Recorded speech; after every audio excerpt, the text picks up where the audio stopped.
오늘은 사도행전 강의 8번째 시간 성도의 영적 권세라고 하는 제목으로 함께 말씀을 나누겠습니다.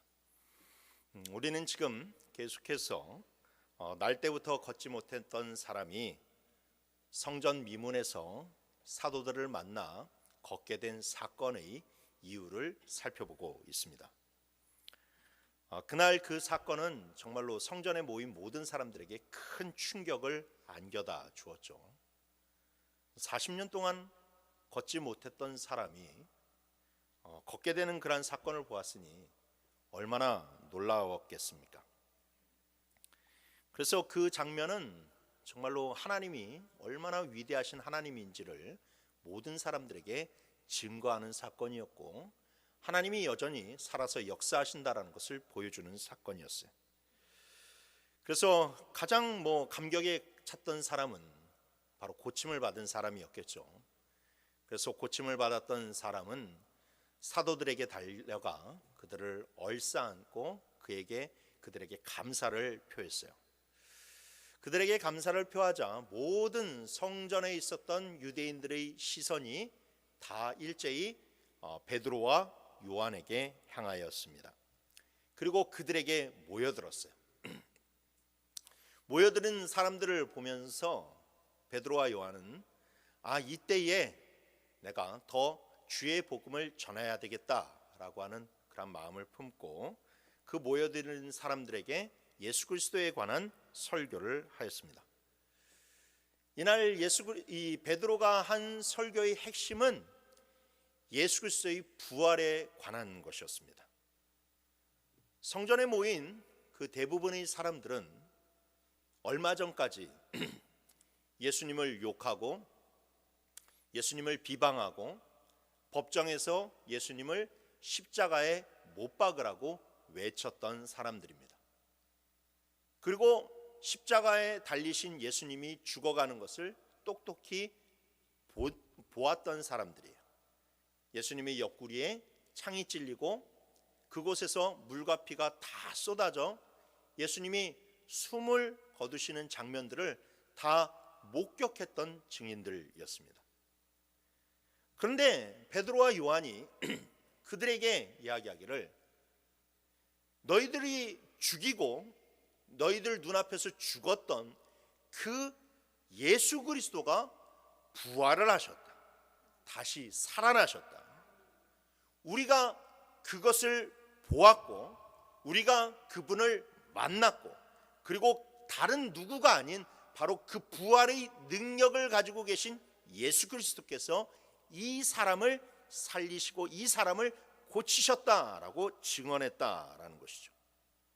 그러면서 사람들에게 너희도 그 부활하신 예수 그리스도를 믿고 회개하면 죄 사함을 얻을 수 있다라고 증거하였습니다. 그렇게 예수 그리스도의 부활에 대해서 사도들이 증언을 하게 되자 갑자기 어디에서 왔는지도 모를 정도로 성전 경비병이 후다닥 와서 그들을 체포를 하기 시작했어요. 오늘 본문 1절 3절 말씀에 보니까 사도들이 백성에게 말할 때에 제자들과 성전 맡은 자와 사두개인들이 이르러 예수 안에 죽은 자의 부활이 있다는 백성을 가르치고 전함을 싫어하여 그들을 잡음에 날이 이미 저물었으므로 이튿날까지 가두었다라고 이야기하고 있죠. 특히 이 사도들을 체포한 일에는 사두개인들이 주축이 되어서 벌어진 일이었습니다. 그 이유는 무엇이냐? 바로 사두개인들이 부활이라고 하는 말을 너무나도 싫어하기 때문에 그래요. 당시 이스라엘에는 두 개의 큰 종교의 지파가 있었습니다. 하나는 여러분들이 잘 아시는 바리새파이고 또 하나는 사두개파입니다. 그런데 이 똑같이 하나님을 믿는 그런 종교 지파이지만 서로의 교리가 너무나도 틀려요. 바리새파까지 이야기하면 굉장히 이야기가 길어지니까, 바리새파는 전통적인 좀 유대교의 그런 신앙에 가까운 그런 종파라고 한다면 이 사두개인들은 그렇지 않았어요. 사두개인들의 신앙은 굉장히 지극히 물질적이고 현실적이었습니다. 그들은 영적인 것을 인정하지를 않아요. 천사도 인정하지를 않습니다. 내세도 인정하지를 않아요. 하나님의 백성들이 죽었다가 나중에 다시 부활해서 영원한 천국에 살 것도 인정을 하지 않습니다. 믿지를 않아요.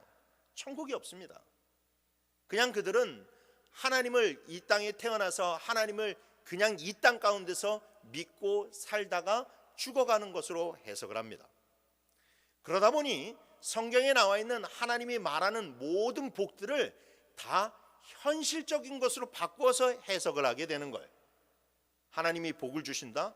그러면 그 하나님의 복은 물질의 복이다, 성공의 복이다 라고 그렇게 이야기를 한다라는 것이죠. 여러분, 우리가 신약 성경을 읽다 보면 예수님께서 이 땅 가운데서 양식에 대해서 이야기하시고 구원에 대해서 이야기하시고 그 다음에 오실 메시아에 관해서 이야기를 하십니다. 그런데 당시 이스라엘 백성들이 예수님이 무슨 말만 했다 하면 다 그것을 현실적인 것으로만 이해를 하죠. 예수님은 생명의 떡에 대해서 이야기를 하는데도 불구하고 그들은 육신의 떡에 집착하는 것을 볼 수가 있습니다. 예수님이 구원에 대해서 이야기하라면 영혼의 구원에 대해서 생각을 하는 것이 아니라 나라의 구원에 대해서 생각을 해요. 메시아에 대해서 이야기를 하게 되면 오실 그이는 그들의 영혼을 해방시키는 자로 이해를 하는 것이 아니라 로마의 속박에 갇혀있는 이 이스라엘이 나라가 독립시켜줄 그러한 존재로 생각한다라는 것이죠. 그런 것들을 보게 되면 당시에 이 사두개파의 영향이 그 이스라엘 백성들 앞에서, 이 이스라엘 가운데서 굉장히 큰 영향을 끼쳤다라는 것을 우리가 볼 수 있습니다. 그렇기 때문에 이 사두개파 사람들은 그 큰 기적을 일으킨 사도들이 많은 사람들이 모인 앞에서 부활이라는 것을 증거하는 것을 너무나도 싫은 거예요. 왜냐? 자기네들이 상대파였던 바리새파는 부활을 믿거든요. 내세를 믿거든요. 그러니까 이 사도들의 그런 메시지가 자칫 바리새파에게 큰 힘을 실어줄 수 있게 되고 사람들이 내세에 대한 관심을 가지게 되면 결국 기득권을 가지고 있는 사두개파가 많은 영향력을 잃을 수밖에 없습니다. 당시 사내들인 공의회가 71명으로, 그러니까 대제사장 1명과 70명의 회원으로 이루어지고 있었는데 그 70명의 대부분의 그런 사람들이 사두개파 사람들이었어요. 바리새파 사람들은 몇 명 되지가 않았습니다. 그만큼 기득권을 가지고 있었기 때문에 이들은 이 사도들이 이 부활에 관한 설교가 자기네들이 기득권을 무너뜨릴 것을 염려해서 급히 병사들을 보내 사도들을 체포했다라는 것이죠.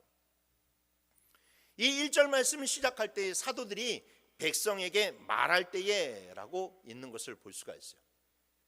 그러니까 병사들이 들이닥쳐서 그들을 체포해 가는 것이 사도들이 설교가 다 끝난 다음에 체포해 간 것이 아니라 한창 설교를 막 하고 있는데 거기에 들이닥쳐서 사도들을 줄로 묶고 그들을 끌고 갔다라는 거예요. 자, 여러분, 그 상황을 한번 상상을 해보십시오. 만약에 제가 여기에서 설교를 하고 있는데 저 뒷문이 벌컥 열리더니만 경찰들이 막 웅성웅성 와가지고 체포영장을 딱 들이밀면서 원섭리 씨, 당신은 뭐 무슨 죄로 해가지고 체포합니다 라고 하면서 와가지고 저한테 수갑을 딱 채우고 끌고 간다라고 여러분들 한번 상상을 해보세요. 이것은 아수라장이 되겠죠. 그리고 여러분들에게 있어서는 근심과 걱정이 밀려오기 시작을 할 겁니다. 그리고 과연 그 사건이 앞으로 교회에 어떤 영향을 끼칠지를 염려가 되지 않겠습니까? 야, 교회가 이제 한창 좀 뭔가 이 활기가 돋고 붕이 되려고 하는데 아니 설교자가, 담임 목사가 거기에서 체포가 돼가지고 그렇게 끌려간다라고 하면 얼마나 큰 근심이 있겠습니까? 지금 그와 같은 상황이 벌어지게 된 거예요. 사도들이 당국자들에 의해서 체포돼서 끌려져 나갔어요. 지금 한창 오순절 성령 강림이 있고 예루살렘 교회가 막 부흥하려고 하는 그런 중요한 시간에, 중요한 때에 바로 이런 사건이 일어나게 된 것이었어요. 예루살렘 교회의 위기였죠. 전도의 문이 닫히는 것처럼 보였습니다. 그런데 여러분, 신기하게도 아주 정반대의 결과가 나오고 말았어요.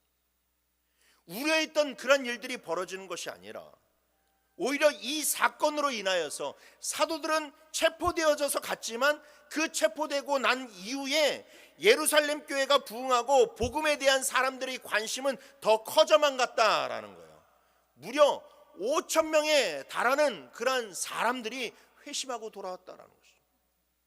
이 숫자는 오순절날 사람들이 그 설교를 듣고, 베드로의 첫 번째 설교를 듣고 사람들이 3천 명이 회심했던 그 역사보다도 훨씬 뛰어넘는 그런 숫자가 돌아오게 되었다라는 겁니다. 놀라운 일이에요. 그래서 이 사건은 우리에게 주는 큰 교훈이 바로 무엇이냐? 바로 우리 안에서 벌어지는 영적 전쟁이 있다라는 거예요. 여러분도 잘 아시다시피 사단은 누구든지 예수 믿는 것을 가장 싫어하고 교회가 부흥되는 것을 가장 싫어하는 줄 믿으시길 바랍니다. 그래서 사단은 어떤 수를 강구해서라도 누군가 예수를 사랑하기 전에, 누군가 예수를 믿기 전에, 누군가 교회로 나가기 전에 어떻게 해서든지 그 영혼이 주님께 가까이 가는 것을 막으려고 발버둥 친다.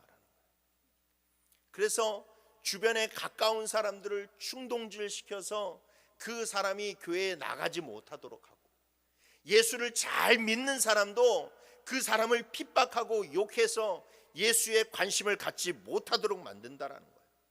아니면 세상의 큰 문제와 근심 덩어리를 그 사람에게 안겨준 다음에, 야, 지금 네가 이 문제를 해결해야지, 이것 때문에 지금 이거 제쳐두고 어떻게 교회에 나갈 수가 있느냐, 어떻게 예수 믿을 수가 있느냐라고 하면서 그렇게 자꾸만 사람들이 관심을 예수로부터, 교회로부터 멀어지게 한다라는 것이죠.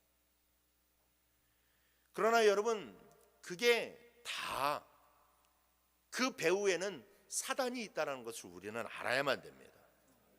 그냥 눈앞에 보여지는 것만 보려고 하는 것이 아니라 사두개인처럼 그냥 현실만 보고 사람만 보고 물질만 보고 일만 보는 것이 아니라 그 뒤에 내세의 그런 세계가 있고 영적인 세계가 있고, 그리고 그 뒤에서 활발하게 활동하고 있는 그 사단의 역사를 바라보아야만 된다. 그래서 여러분, 성도는 어려움이 닥칠 때에 그 어려움을 영적인 권세로 이겨낼 수 있어야만 돼요. 왜냐하면 성도에게 닥치는 고난은 단순한 고난과 어려움이 아니기 때문에 그래요. 그게 물질의 문제이든지 사람의 문제이든지 어떤 큰 불행간의 문제이든지 간에 그 뒤에는 항상 사단이 역사하고 있다는 것을 알아차릴 수 있어야만 됩니다. 교회에서 여러분, 우리가 신앙생활을 열심히 하다가 사람 간의 다툼이 생기고 실망이 생겨서 교회를 떠나는 분들도 있어요. 그러나 여러분, 분명히 알아야 돼요. 그건 사람 간의 문제가 아닙니다. 눈앞에 보이는 그 사람만 보아서는 안 돼요. 그 사이에서 역사하고 있는 사단을 볼 수 있어야만 된다는 거예요. 나와 뜻이 맞지 않는 사람이 사단에 들렸다라는 것이 아니에요. 귀신에 들렸다라는 것이 아니에요. 사단이 그 가운데서 자꾸만 이간질하게 만든다라는 거예요. 그래서 별것 아닌 것도 굉장히 심각한 것처럼 느껴지게 되는 거고, 그냥 웃어 넘길 것도 그 마음에 굉장히 서운하게 만들어서 자꾸만 교회를 이간질시키고 나의 신앙이 교회에서 떠나가게 만든다라는 거예요. 그래서 여러분, 우리는 항상 이 영적인 세계를 인식하고 있어야 되고, 여전히 우리 가운데서 사단이 활발하게 활동하고 있다는 것을 알아야만 됩니다. 그래서 성도는 항상 영적인 권세로 모든 문제를 이겨나갈 수 있어야 돼요. 그래야 전도의 문이 열리고 부흥의 문이 열리고 인생의 문이 열리는 줄 믿으시길 바랍니다. 그래서 오늘 말씀을 통해서 성도에게 주신 영적인 권세가 우리가 무엇인지 함께 살펴보고 우리가 모두 함께 은혜를 나누는 시간이 되기를 주님의 이름으로 축원합니다. 첫 번째로 성도의 권세는 예수 그리스도의 권세임을 믿으시길 바랍니다. 그렇습니다. 성도의 권세는 자신이 소유한 권세가 아니에요. 성도가 누려야 되고 성도가 행해야 할 권세는 예수 그리스도의 권세이고 그 예수 그리스도의 권세를 힘입는 것을 뜻하는다라는 겁니다. 자, 베드로와 요한이 밤새도록 옥에 갇혔다가 이튿날 되자 법정에 서게 되었어요. 그런데 베드로와 요한을 신문하기 위해서 모인 사람들을 보게 되면 지금 유대인들이 이 사건을 굉장히 심각하게 다루고 있다는 것을 우리는 엿볼 수 있습니다. 자, 5절 6절 말씀에 보니까 거기에 모인 사람들이 누가 모였느냐? 관리들, 장로들, 서기관들이 다 모였을 뿐만 아니라 이전 대제사장이었던, 그러니까 지금은 은퇴한 안나스 대제사장이 와 있고, 그리고 지금 현직 대제사장인 가야바가 와 있고, 이후에 가야바가 은퇴한 후에 가야바의 뒤를 이어서 대제사장에 오르는 요한이 와 있어요. 그리고 대제사장의 그런 문중의 모든 사람들이 거기에 모여 있다라는 거예요. 산헤드린 공의회였지만 산헤드린 공의회 회원들만 모인 것이 아니라 그 이외에 정말로 예루살렘에서 방귀 낀다는 사람들은 거기에 다 모여 있었다라는 거예요. 그들이 한자리에 모여 있다라는 것만 보아도 사도들에게 굉장히 위협적일 수밖에 없습니다. 그리고 그들은 사도들을 앞에 세우고 그 두 사람을 앞에 세우고 수십 명의 그런 사람들이 지켜보는 가운데 물었습니다. 너희가 무슨 권세와 누구의 이름으로 이 일을 행하고 있느냐라고 물었어요. 그러자 베드로와 요한은 유대인들에게 우리들이 가지고 있는 권세는 부활하신 예수 그리스도의 권세다라고 그렇게 대답을 하였어요. 그러면서 제자들은 시편 118편 22절의 내용을 가지고 그들에게 복음을 전하기 시작했어요. 11절 말씀에 보니까 이 예수는 너희 건축자의 버린 돌로서 집 모퉁이의 머릿돌이 되었느니라 라고 이야기합니다. 여기에서 집은 무엇을 이야기합니까? 하나님의 집 성전을 가리킵니다. 당시 성전과 같은 큰 건축물은 돌을 쌓아서 만들었어요. 그냥 뭐 우리나라 옛날 성벽 건축처럼 그런 이만한 돌이 아니라 정말로 채석장에서 큰 바위를 꺼내서 캐내어서 그것을 네모 반듯하게 만들어서 돌 하나의 그런 크기가 뭐 3m, 4m, 5m 되는 아주 엄청난 돌들을 계속해서 쌓아 올려서 그렇게 웅장한 건축을 만든다라는 겁니다. 그렇게 그 무거운 돌들을 쌓아서 올리려면 가장 중요한 것이 무엇이냐?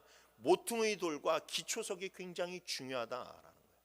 그 많은 하중을 잘 받아야 되기 때문에 튼튼해야 되고, 그리고 모퉁이 돌이 잘 놓여져야지만이, 아주 정확하게 놓여져야지만이 그 건물이 아주 높게 올라가도 이 지진에 무너지지가 않고 반듯하게 올라갈 수 있다라는 것이죠. 그래서 기초석과 모퉁이 돌은 너무나도 중요한 돌이었습니다. 그리고 여기서 말하는 건축자들이란 유대 종교 지도자들을 가리키고, 건축자들이 버린 돌은 바로 예수 그리스도를 상징한다라는 거예요.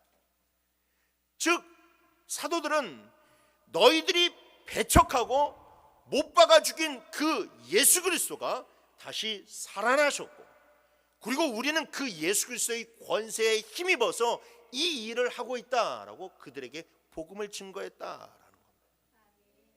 그리고 자신들의 그런 권세가 예수 그리스도의 권세에 기초하고 있기 때문에, 그 예수 그리스도의 이름에 서 있기 때문에 자신들의 그런 신앙에는 흔들림이 없다라고 그렇게 선포하고 있다라는 겁니다. 그렇습니다. 여러분, 사도 바울은 고린도 성도들에게 이렇게 이야기한 적이 있었어요. 너희가 하나님의 성전인 것을 알지 못하느냐? 너희가 하나님의 성전인 것을 알지 못하느냐? 이 말씀은 무엇입니까? 우리들이 하나님의 성전이라면 바로 우리 신앙의 그러한 기초가 예수 그리스도가 되어야만 된다라는 거예요. 부활하신 예수 그리스도에 대한 믿음이 우리 신앙의 기초가 되어야 되고 삶의 기초가 되어야만 된다라는 거예요. 성도가 그 신앙이 부활하신 예수 그리스도에 기초하고 있을 때 여러분 그 신앙이 흔들리지가 않아요. 그 믿음이 예수 그리스도의 부활에 기초하고 있을 때 여러분 두려워하지 않는다라는 겁니다. 세상의 풍파에 꺾이지 않는다라는 거예요. 근데 여러분 우리가 왜 시험에 들어요? 왜 조그만 일 아무것도 아닌 것 가지고 우리는 그렇게 신앙이 자꾸 흔들려요? 나의 믿음이 예수 그리스도에 기초하지 않기 때문에 그래요. 예수 그리스도께서 내게 주신 믿음을 가지고 내가 믿는 것이 아니라 내 노력과 내 안간힘으로 주님을 믿으려고 하기 때문에 성령에 의지하지 않기 때문에 그런 일들이 벌어지게 된다는 겁니다. 예수님이 요한복음 15장 5절에서 이렇게 말씀하셨어요. 우리 한번 다 같이 읽어봅시다. 시작.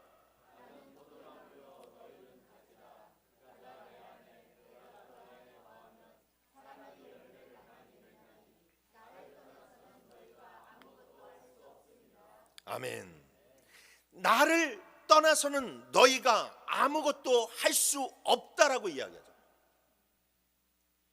그러니까 우리가 주의 일을 할 때에 아니 우리가 세상의 그런 삶을 살아갈 때에도 하나님께 영광 돌리는 삶을 살아가고 정말로 주님의 일들을 능력 있게 감당하려면 여러분 우리가 주님의 기초해야만 된다는 거예요.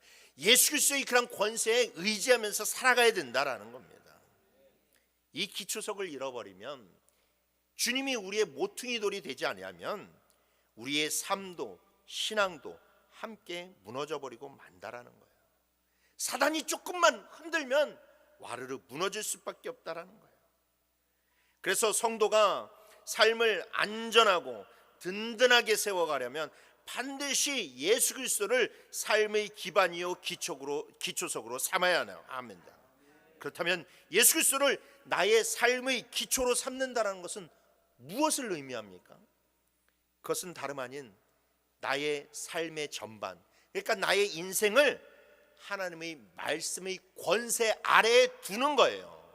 내가 하나님의 권세의 지배를 받는 거예요. 말씀의 권세의 지배를 받아야만 된다는 겁니다. 여러분들이 삶 가운데 예수 그리스도의 권세가 나타나려면요, 여러분들이 삶이 말씀대로 순종하면서 살아야 돼요. 그 권세대로 행해야 돼요. 그래야 여러분들의 삶 가운데 그 말씀의 권세가 일하기 시작을 하는 거예요. 내가 말씀에 불순종하면서 살아가는데 어떻게 말씀의 권세가 여러분들의 삶 가운데 나타날 수 있습니까? 용서하라면 용서할 수 있어야 되고, 사랑하라면 사랑할 수 있어야 되고, 순종하라면 순종할 수 있어야 돼요. 그러면 내 생각대로 되지 않을 것만 같았는데 근데 그 권세가 그 일을 되게 만든다라는 거예요. 그래서 여러분, 내가 먼저 말씀의 권세에 순종하여 행동하면 자연스럽게 우리 안에서 대적하던 사단의 권세도 그 말씀의 권세 앞에 굴복할 수밖에 없어요. 성경이 누차 그것을 보여주고 있잖아요. 어떤 세상의 권세도, 그 바다의 풍랑도 예수님의 말씀 한마디면 다 잠잠해지잖아요. 그러니까 내가 안고 사는 이 삶의 문제를 가지고 있을 때에 여러분, 우리가 말씀에 내가 먼저 순종하고 그 권세 앞에 납작 엎드려야 하나님의 그런 권세가 우리 가운데 나타나게 된다는 거예요. 결단과 순종 없이 무조건 기도만 한다고 능력이 나타나는 것이 아니에요. 기도하면 여러분들이 결단해야 돼요. 순종해야 돼요. 그 권세 앞에 여러분들이 그 예수 그리스도의 그런 지배를 받아야 돼요. 그러면 하나님의 능력이 나타나게 될 것입니다. 여러분들이 예수의 권세를 맛보게 될 것이고 그 예수의 권세를 행하게 될 것입니다. 이 은혜가 여러분들에게 있기를 주님의 이름으로 축원합니다. 두 번째로, 성도의 권세는 성도 자신이 증인이 되었을 때 얻을 수 있다는 것을 믿으시길 바랍니다. 무엇이 되었을 때? 증인이 되었을 때. 유대 종교 지도자들은 베드로와 요한을 사내들인 공회에 끌어다가 그들을 신문했어요. 근데 여러분, 당시 이 사내들인 공회가 최고 법정이에요. 우리나라로 따지면 대법원과 같은 거예요. 여기에서 그냥 땅땅땅 판결을 내리면 더 이상 어떻게 할 수가 없습니다. 그런데 이 당시 사회가 너무나도 부패하다 보니까 여기에서 올바른 재판을 이루기보다는 항상 사내들인 공의회가 자기의 기득권을 유지하기 위한 수단으로 이 사내들인 공의회를 항상 이용하는 거예요. 그래서 자기네들을 반대하거나 아니면 그 성전의 기득권을 이렇게 도전하는 그런 사람들을 늘 사내들인 공의회로 불러놔서 거기에서 유죄 판결을 내리고 그 사람들을 내치는 거예요. 대표적인 케이스가 누구입니까? 예수님 아닙니까?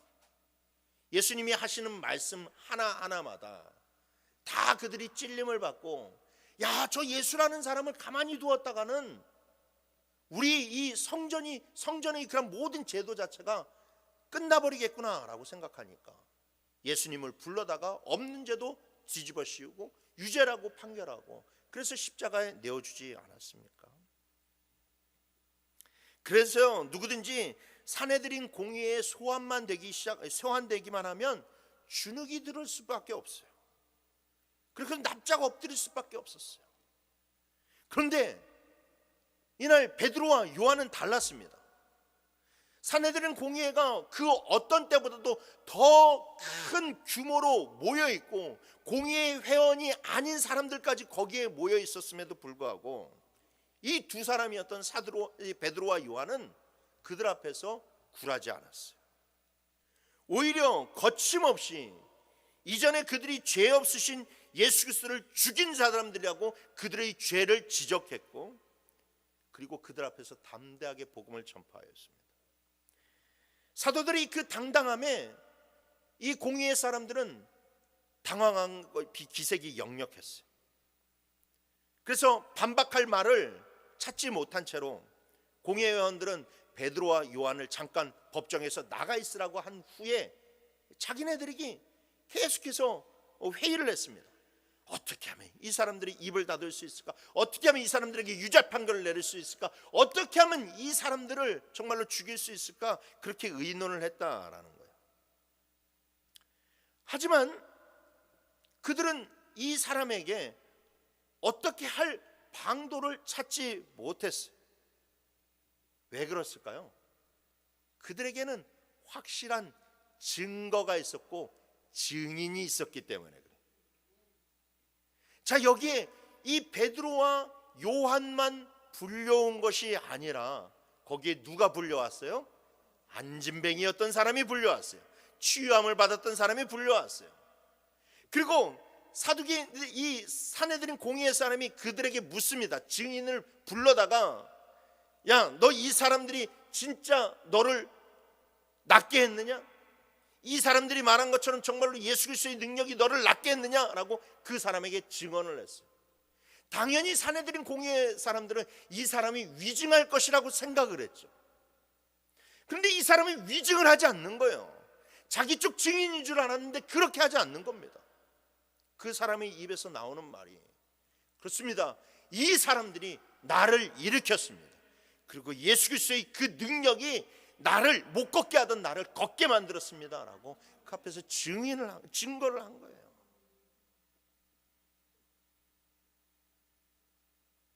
여러분, 법정 싸움에서 승기를 결정하는 것이 무엇입니까? 증인의 증언과 물증이에요. 증인의 확실한 증언이 있고 확실한 물증이 있으면 그 재판은 뒤집을 수가 없어요. 아무리 수억을 받는 그런 로펌의 변호사를 데리고 온다고 해도 그것은 뒤집을 수가 없어요. 그런데 지금 베드로와 요한에게는 무엇이 있습니까? 자기네들을 통해서 역사하시는 예수님에 대한 증거가 있었어요. 그리고 자기네들에 대해서 증언해주는 증인이 있었어요. 그리고 그 예수 그리스도의 능력으로만 고침을 받은 물증이 있었어요. 그러니까 여러분, 이 재판은 아무리 사두개인들이 세상의 권세를 가지고 뒤집으려고 해도 뒤집을 수가 없는 거예요. 제자들의 그 당당함이 거기에 있었어요. 자기네들이 증인이었기, 자기들 스스로도 증인이었고 옆에 증인이 있고 물증이 있으니까 당당함이 나오는 것이고 권세 있는 말이 나올 수밖에 없었다라는 거예요. 사랑하는 성도 여러분, 여러분들이 세상에서 권세 있는 삶을 살아가고 누군가에게 복음을 전파하고 그 권세로 누군가의 생명을 살리려면 여러분들이 증인이 되어야 됩니다. 여러분들이 증인이 되어야 돼요. 그리고 증거를 가지고 있어야만 돼요. 그래서 사도행전은 초반서부터 우리에게 증인이 되어야 된다라고 강조하고 있어요. 사도행전 1장 8절 말씀에 오직 성령이 너희에게 임하시면 너희가 권능을 받고 예루살렘과 온 유대와 사마리아와 땅끝까지 이르러 내 무엇이 되라? 증인이 되라. 증인이 되라. 그러니까 예수 믿는 사람들은, 성도들은 다른 말로 표현하자면 무엇이냐? 증인이에요. 증인. 이게 무슨 말입니까? 성도는 예수 만나야 된다라는 소리예요. 예수 만나야 된다라는 소리예요. 너희들 증인이 되라고 그러니까 뭐 성경에서 예수님이 부활하셨다, 예수님이 당신을 사랑하십니다, 예수님을 믿으면 구원받습니다 라고 하는 그런 이 글자를 그냥 그대로 옮기라는 것이 아니라, 여러분, 증인은 자기가 보지 못한 것을 말할 수가 없어요. 봤다라고 말할 수가 없어요. 자기가 듣지 못한 것을 들었다고 말할 수가 없어요. 그러니까 증인이 되라는 것은 네가 먼저 예수 만나라는 거예요. 진짜 예수가 있는지 없는지, 진짜 살아있는지 죽었는지, 그거 알고 본 것을 말하라는 거지. 체험한 것을 말하라는 거예요. 들은 것을 말하는 거예요. 자기가 보지 못한 거 말하는 사람은 위증하는 겁니다. 그 사람은 심각하게 위증하는 거예요. 자기가 체험하지 못한 것을 마치 체험한 것처럼 얘기하는 사람들은 위증하는 겁니다. 오늘날 여러분, 기독교가 너무나도 힘을 잃었어요. 왜요? 위증하는 사람들이 많기 때문에. 예수님을 만나지 못했으면서도 전도하겠다라고 그러고 선교하겠다라고 하니까 그게 문제인 거예요. 예수 만나야 되는 거예요. 예수 만나야 여러분, 내가 가서 예수 전할 수 있어요. 전도하라고 그러니까 무슨 말 해야 될지 모르겠대. 예수 만나지 못하니까 그런 거예요. 전도가 다른 거 없습니다. 내가 만난 예수를 증언하는 거예요. 내가 만난 예수를 증거하고 내 삶 가운데 예수 그리스도께서 역사하셨던 그 놀라운 간증을 이야기하는 게, 그게 전도예요, 여러분. 그게 우리의 증거고 그게 우리의 증인이에요. 그래서 성도가 증인으로 거듭날 때에, 그때 여러분, 우리에게 주님이 주시는 놀라운 권세를 누릴 수 있다라는 겁니다. 성경에 보세요, 여러분. 하나님께 쓰임 받은 모든 사람들이 다 쓰임을 받기 전에 큰 시련을 만나요.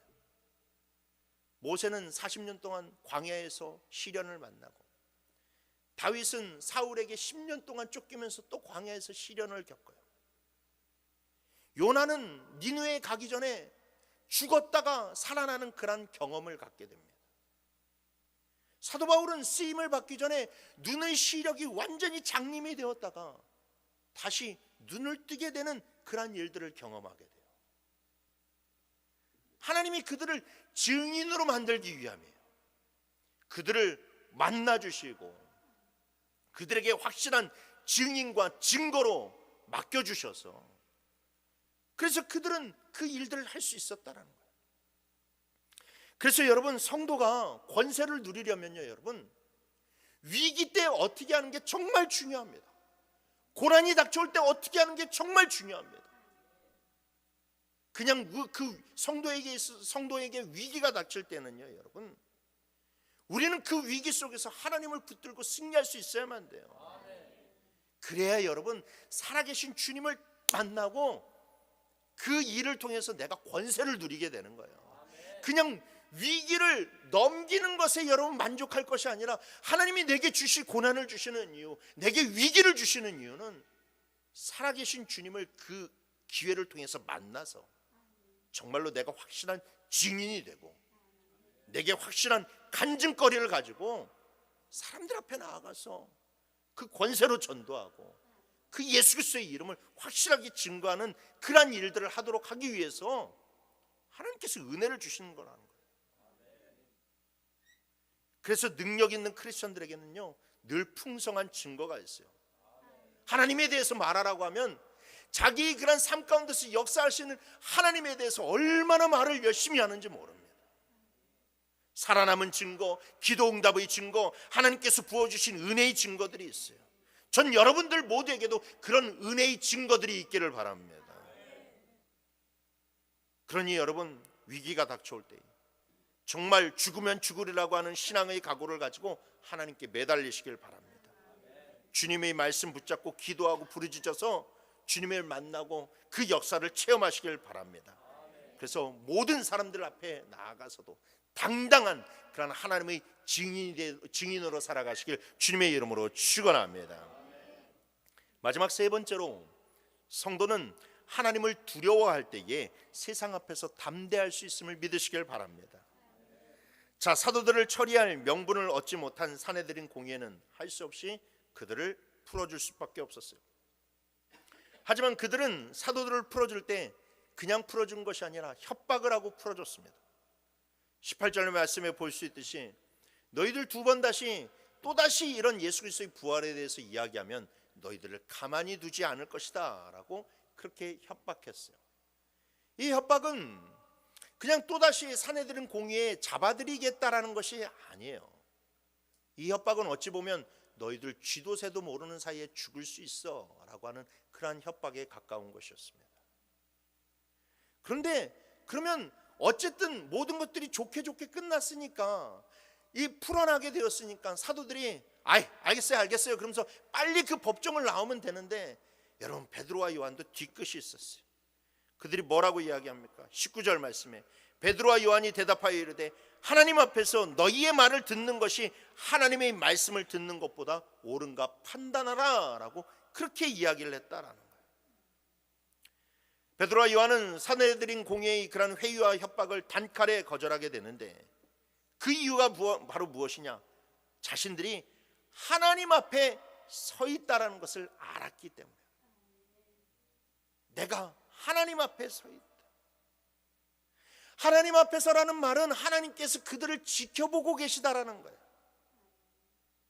하나님이 자기들을 다 지켜보고 계시는데, 하나님이 저렇게 두 눈을 똑바로 뜨시고 나를 지켜보고 계시는데 내가 어떻게 너희들의 말을 들을 수 있겠느냐라고 사도들이 반박을 하고 있어요. 그렇습니다. 이것이 바로 사도들의 신앙이자 우리 믿는 자들 모두가 갖춰야 할 그런 믿음의 자세임을 여러분 기억하시길 바랍니다. 우리는 하나님을 부를 때 살아계신 하나님이라고 불러요. 그런데 여러분, 그렇게 살아계신 하나님을 믿는다고 하면서도 우리들의 삶은 늘 하나님을 죽은 하나님으로 취급할 때가 너무나도 많이 있다라는 거예요. 우리는 하나님이 살아계시다, 졸지도 아니하시고 주무시지도 아니하신다, 감찰하신다, 임마누엘의 하나님이시다, 언제나 우리와 함께 하신다라고 그렇게 고백을 하지만, 그러나 하나님의 시선을 의식하면서 살아가지 못할 때가 너무나도 많이 있다라는 겁니다. 그러나 여러분, 성도는 언제나 하나님의 시선을 의식하면서 살아가야만 돼요. 중세시대의 유럽은 온통 교회로 가득했어요. 어디를 가든지 다 교회가 있었어요. 어디를 가든지 다 교회가 있었어요. 그런데 그렇게 교회가 많았지만 중세 사회는 타락의 극치를 달렸습니다. 그 이유가 무엇입니까? 교회에 나온 사람들은 수두룩한데 모두가 다 하나님의 시선을 의식하지 않고 살았기 때문에 그래요. 성직자도 하나님의 시선을 의식하지 않았고 믿는 사람들도 하나님의 시선을 의식하지 않았어요. 그러니까 사회가 너무나도 타락하고 너무나도 더러웠어요. 그러다가 종교개혁으로 인하여서 온 세상이 변하기 시작하였습니다. 교회는 이 개신교가 태어나게 되자 가톨릭의 그런 엄청난 박해와 위협이 있었지만 그럼에도 불구하고 복음은 계속해서 퍼져나갔어요. 복음은 계속해서 부흥해 갔습니다. 그리고 사회에서 엄청난 변화가 일어났어요. 가정이 변하게 되고 사람들이 변하게 되고 완전 나라가 뒤집어지기 시작했어요. 그 변화가 어디에서부터 일어났습니까? 이제 사람들이, 믿는 자들이 하나님의 시선을 의식했기 때문에. 중세 교회, 개혁교회의 그런 슬로건 중에 하나가 바로 무엇이냐? 코람데오입니다. 코람데오. 라틴어로 하나님 앞에서라는 말이에요. 하나님 앞에서. 그래서 라틴어로 된 성경을 읽으면 그 라틴어로 된 성경에서 코람데오라고 하는 단어가 무수히 많이 나옵니다. 코람데오, 코람데오, 코람데오, 코람데오. 그 말은 무슨 말이에요? 성경에 있는 수많은 그런 위인들이 항상 하나님의 시선을 의식하면서 살아갔다는 거예요. 하나님이 지켜보시는 것을 의식하면서 살아갔다는 거예요. 그러니까 그들에게 능력이 나타났어요. 그들에게 기적이 나타났어요. 그들에게 권세가 나타났어요.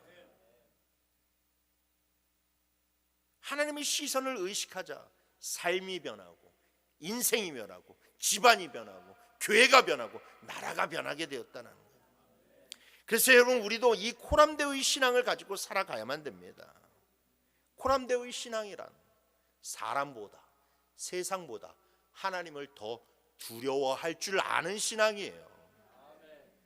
앞서 언급했듯이 사내들인 공의회는 유대 사회에서 최고의 권력을 가진 자들이었어요. 그들은 사실 마음만 먹으면 못할 일이 없었어요. 하지만 사도들이 그 무서운 사내들인 공의회의 위협에 있음에도 불구하고 절대 그들을 따를 수 없었던 것은, 사내들인 공의회도 두렵지만 그러나 하나님이 더 두려웠기 때문에 그래요. 여러분, 그들이라고 왜 사내들인 공의회가 두렵지 않았겠습니까? 그들이 성령 받기 이전에 그들은 붙잡혀서 사내들인 공의회에 끌려갈까 봐 무서워서 그 자기의 스승이었던 예수님조차도 버렸던 사람들이에요. 그만큼 사내들인 공의회를 무서워하는 사람들입니다. 그런데 그들이 성령을 통해서 깨닫게 된 것이 무엇이냐? 아, 세상 가운데서 가장 두려워할 분은 하나님이시구나. 세상이 아니구나. 저 권세자들이 아니구나. 저 문제가 아니구나. 죽음이 아니구나. 하나님을 두려워해야 되는구나 라는 것을 알게 되었다라는 거예요. 여러분, 하나님이 커 보이기 시작하면 상대적으로 세상의 다른 것들은 다 작아 보이기 시작한다라는 거예요. 그래서 하나님을 두려워하는 마음이 내 가운데 생기고, 하나님이 커 보이기 시작하면 내 안에 담대함이 생기게 된다라는 거예요. 담대해서 세상에서 그 어떤 사람에게도 복음을 전할 수가 있고, 그 하나님의 그런 권세를 힘입어서 우리가 주님의 사역들을 해 나갈 수 있다라는 것이죠. 여러분, 그래서 우리가 권세가 있어야만 돼요. 권세가 없으면 하나님의 일을 절대로 할 수가 없습니다. 말씀을 마치겠습니다. 사랑하는 성도 여러분, 우리는 권세자가 되어야만 됩니다. 세상의 부와 명성과 힘을 가진 권세자가 아니라 예수 그리스도의 능력을 힘입은 권세자가 되어야 할 줄 믿으시길 바랍니다.